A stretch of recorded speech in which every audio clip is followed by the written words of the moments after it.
Hello, and a sincere welcome to you, my thoughtful listener. Take a moment to imagine a place far away, a dream destination that seems just out of reach. You are here because you believe in the transformative power of a good story, and today we're going to use a cinematic narrative, a true graded reader experience, to effortlessly improve your English. This story will take you on a journey of courage, setback, and eventual triumph. I promise you this: by the time this story ends, your listening comprehension and your emotional vocabulary will have reached a new level. As you listen, allow the bolded words and phrases to enter your memory naturally, absorbed within the powerful, unfolding drama. Remember this truth always: every single word you learn is a new step on the path to linguistic freedom. Tell me, what beautiful country are you listening from right now, and what time of day is it there? Share your current moment in the comments below. Transition in the next few minutes. You will gain more than listening practice. You will naturally absorb essential narrative vocabulary related to travel, opportunity, and ambition. You will sharpen your ability to follow a developing plot in English, and most importantly, you will receive a powerful life lesson about the necessity of taking calculated risks. Storytelling begins. Our story begins in the crowded, historic streets of Hanoi, Vietnam. Our protagonist is a young man named Thuan. Thuan was an incredibly skilled carpenter, a master of wood, but his small business was struggling to survive in the competitive local market. His dream wasn't just about money, it was about legacy, the opportunity to build furniture that would be recognized for its artistry around the world. Thuan saw a single shining opportunity advertised on a distant digital screen: a 6-month apprenticeship, meaning a period of learning a job or skill under a master with a famous Italian-American furniture maker in Brooklyn, New York. This was a once-in-a-lifetime chance to elevate, meaning to raise to a higher level his craft. There was just one significant impediment, a barrier or obstacle: the entire apprenticeship, all the instructions and all the required reading would be conducted entirely in English. Thuan's English skills were rudimentary, meaning basic and undeveloped. He knew enough to read basic signs, but not enough to understand complex technical instructions about wood joinery or structural integrity. He felt a painful internal conflict. Should he stay in his comfort zone, where his craft was safe but his future was stagnant, meaning unchanging and dull? Or should he embrace the risk and attempt to leap across the vast linguistic and geographic chasm, a deep gap or difference? His decision was driven by an object he cherished: a worn, heavy graded reader book he had found years ago. It was a simplified English version of a classic adventure story. Thuan had read it countless times, slowly translating each word. The book was a symbol of his potential. He decided he wouldn't let fear dictate his destiny. He applied for the apprenticeship, and miraculously he was accepted based solely on his portfolio of incredible work. The first few weeks in Brooklyn were a blur of motion and confusion. Thuan was overwhelmed by the sheer volume and velocity speed of the English spoken around him. He felt deeply vulnerable. In the bustling, noisy workshop, his master, Mr. Costello, a man of quick instruction and loud passion, would fire orders in rapid succession. Costello would say things like, "We need to reinforce this joint." Phrase 1, reinforce: to strengthen or support. Thuan would only catch the word joint, and look completely perplexed. Mr. Costello would sigh in exasperation, a feeling of intense annoyance. Thuan realized his technical knowledge was useless if he couldn't understand the crucial verbs and adjectives of the workshop. He needed to find a way to quickly close this communication gap, or his dream would shatter against the sharp edges of the English language. He knew he had to be proactive, meaning controlling a situation by causing something to happen rather than waiting to respond to it. He knew the language barrier wasn't a wall, it was a test of his resilience. Thuen's turning point came when he decided to treat the workshop itself as his new graded reader.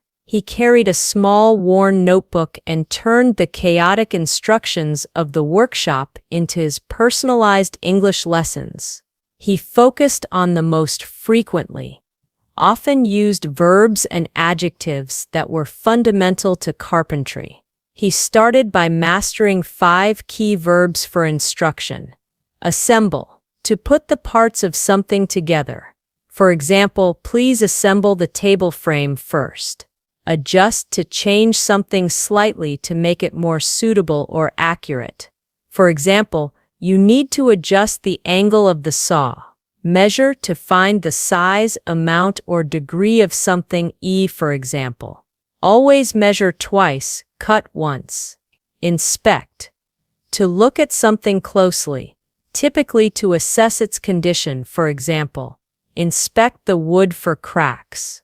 Secure, to fix something firmly, for example. Secure the base with these screws. He also focused on 5 key adjectives to describe quality and state. Durable, able to withstand wear, pressure, or damage. Lasting, for example, we only use durable materials. Precise, exact, accurate, and careful. For example, the cut must be precise. Flawed, having a defect or fault, for example. This piece of wood is flawed and unusable. Consistent, acting or done in the same way over time, for example. Your sanding must be consistent. Essential, absolutely necessary or important. For example, patience is essential for this work. Thuen's new method was to immediately write down any word he missed, find its meaning, and then use it back to Mr. Costello within the next hour. One afternoon, Mr. Costello handed Thuen a large plank of wood and said, "This piece needs to be sturdy." Sturdy minus phrase 16. Strong and solidly built. Thuen immediately picked up the measuring tape and responded, "Yes, sir. I will measure it precisely. 12 to ensure it is durable, 11 and sturdy." Mr. Costello looked surprised, then nodded with approval. Costello became frustrated with a new machine, shouting, "It's not functioning correctly." Phrase 17. Functioning minus working or operating in a proper way. Thuen quickly stepped in, using his practiced phrases. "Could I inspect 9 the gears? Perhaps we need to adjust 7 the settings." The change in his communication was dramatic. He was no longer a bewildered apprentice. He was an engaged participant. The speed of his learning was exponential. By focusing only on the functional vocabulary of his craft, he achieved fluency in the context that mattered most. He began to understand the nuanced, subtle meaning in Mr. Costello's instructions. He discovered that the language of wood and work was universal, but the words to talk about it were his new English toolkit. The biggest hurdle was yet to come: pitching his final ambitious project to a panel of expert critics.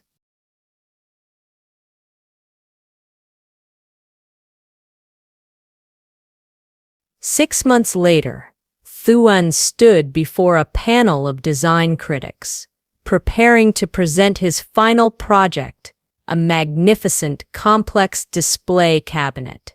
He was incredibly nervous, but he felt a sense of preparedness he hadn't known before. His English, forged in the intense heat of the workshop, was strong and purposeful. He didn't speak with perfect British or American accents, but his vocabulary was impeccable, faultless. He used the words of the shop, the language of his craft. He walked the critics through his process, explaining, The initial design was structurally flawed, 13. So I had to meticulously reinforce the main frame to ensure its integrity. You will see that the joinery is absolutely precise, 12, and consistent, 14, which is essential, 15, for making it durable, 11. One critic, an older woman with a serious face, asked a challenging question about the materials.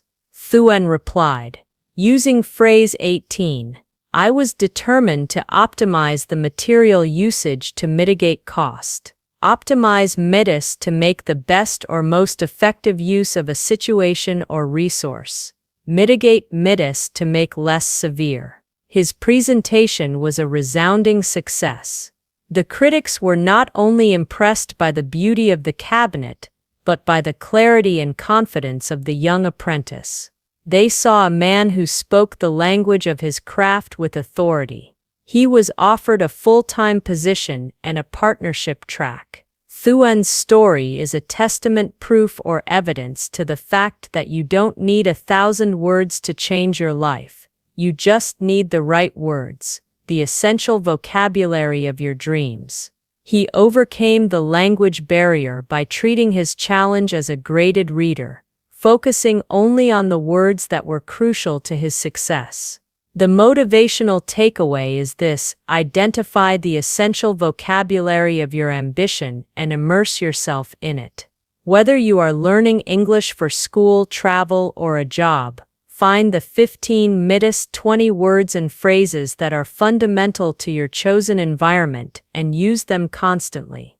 Be proactive in your learning and never let a language barrier become an impediment to your legacy.